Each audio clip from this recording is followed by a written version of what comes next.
ова издание. Повеќе од 30 сојузни држави во САД со драматично зголемување на бројот на заразени. Калифорнија ги враќа рестриктивните мерки како на почетокот на пандемијата.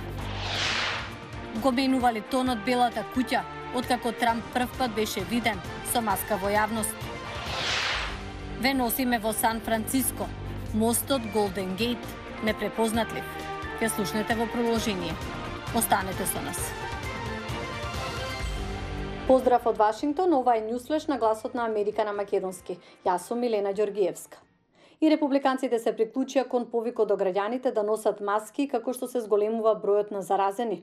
Дали и председателот ќе го промени ставот? Ке слушнете веднаш по најновите вести. САД сметаа дека амбициите на Кина во делови од Јужното Кинеско море се целосно нелегални во време кога Пекинг спроведува кампања за наметнување контрола со манифестирање сила во тоа подрачје. Некои експерти за гласот на Америка велат дека ова е прв пат Вашингтон експлицитно да ја поддржи содржината на одлуката од арбитражниот суд во Хаг од пред 4 години. Кина е во конфликт со Брунеите, Малезија, Тајван, Виетнам, Индонезија и Филипините за делови од 3,5 милиони квадратни километри во Јужното Кинеско море.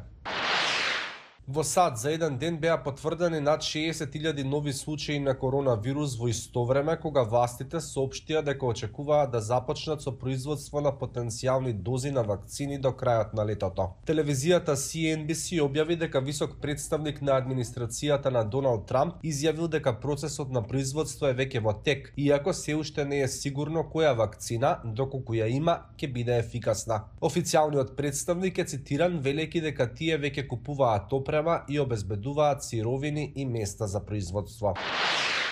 Врховниот суд на САД одлучи дека федералната влада може да спроведе извршување на смртна казна за прв пат по 17 години, откако ја поништи одлуката на пониските судови според која правниот систем требаше да преиспита дали методот кој се користи ги прекршува уставните права кои штитат од сурова и невообичаена казна. Председателот Доналд Трамп викендов првпат беше виден со маска во јавност. Значи ли ова и промена во пораката до граѓаните? Во продолжение. Yes, на овој американски лик се повика председателот Доналд Трамп. Откако долго ги игнорираше повиците да носи маска за лице во јавност, Трамп сега рече дека би носел маска во одредени ситуации, додавајќи дека тоа го прави да изгледа како осамен ренџер. Минатата недела тој ги поддржа напорите на гувернерите и локалните власти да ги вратат основните мерки кога станува збор да се спречи ширењето на вирусот. Тоа вклучува покривање на лицето, социјално растојание, тестирање и лична хигиена. Мијте ги рацете. Претходно овој месец Трамп изјави дека некои американци носат маски за да сигнализираат дека се против него.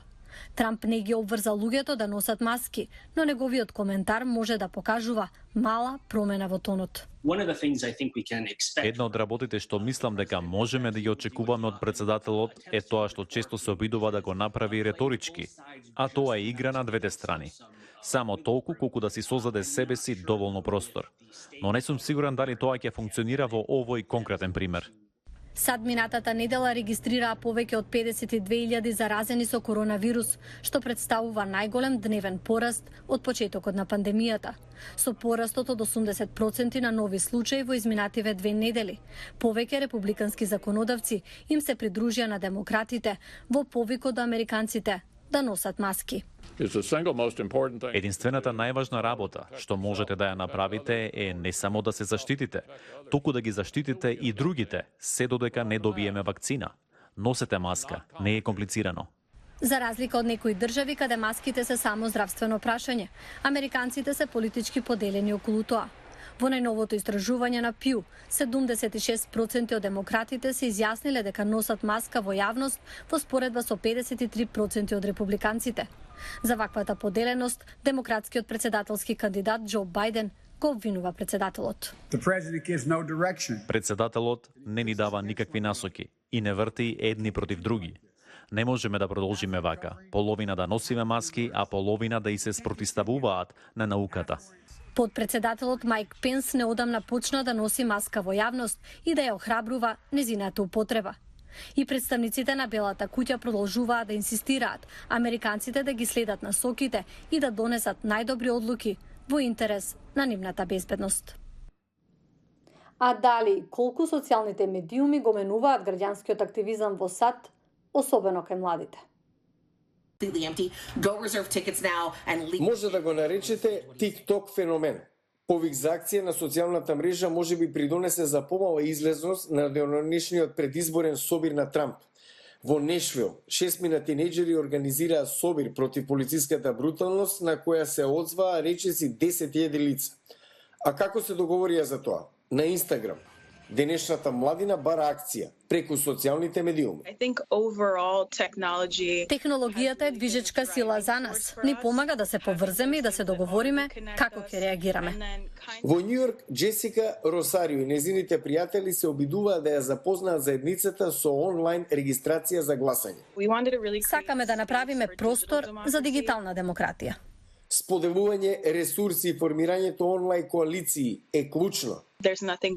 Нема ништо подобро од тоа да се поврземе во групи, да разговараме за работи кои се важни, а потоа сите поединечно да го пренесеме тоа во нашите заедници.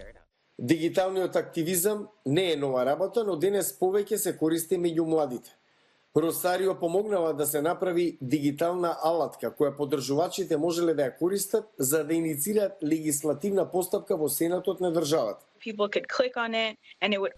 Луѓето можеа да кликнат на неа и автоматски да ја отворат веќе подготвената Твитер порака, која оди до избраните представници, објаснувајќи за каква точно легислатива се залагате. Росарио верува дека Твитер помогнал да се поништи дел од законот за граѓански права во државата Њујорк. Тоа го направивме во рок од еден ден. Некои пак ги користат веќе постоечките платформи како Twitch, популарна страница за стриминг, која од неодамна стана место за следење на протести во реално време. Росарио сепак вели дека треба да се почитува традиционалната технологија. Испраќањето порака не е секогаш најдобар начин за да ги слушнете емоциите кога нешто кажувате. Јавете се на телефон. Онлайн или офлайн, тоа е името за играта во ова време. Мостот Голден Гейт во Сан Франциско по еден век доживеа промена. Погледнете.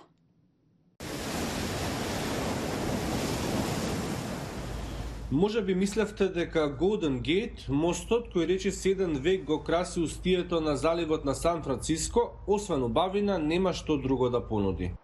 Но од неодамна 83 годишното здание стана и сензација на социјалните мрежи. Мостот почна да пее. Ана Клафтер, жителка на Сан Франциско, може да го слушне од незината куќа оддалечена околу 5 мили. Погледав видеото и ми се чинеше како измислена приказна.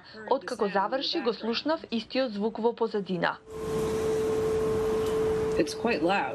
И не е тивко. Го слушам, речиси секој е попладне или навечер. Но од каде доаѓа овој чуден звук? Го донесе поставувањето на новата безбедносна надградба на мостот. Ги замеривме држачите на западниот тротоар. Вертикалните шипки се така дизајнирани да овозможат повеќе воздух да минува низ нив. Како резултат на тоа, се создава звук што личи како мостот да свирка при поголеми ветрови под специфични агли. Знаевме дека тој ќе го има тој ефект, но не знаевме дека ќе биде толку гласно. На некои луѓе им се допаѓа, го сметаат за смирувачко и медитативно, за други непријатно. Музичарот Мистер Бил бил инспириран за колаборација со мостот. Со велосипед возев по средината на мостот, ги снимив звуците и тоа го претвори во музика. Инженерите работат на смирување на звукот, но додека не најдат решение, кога има ветер, овде има концерт.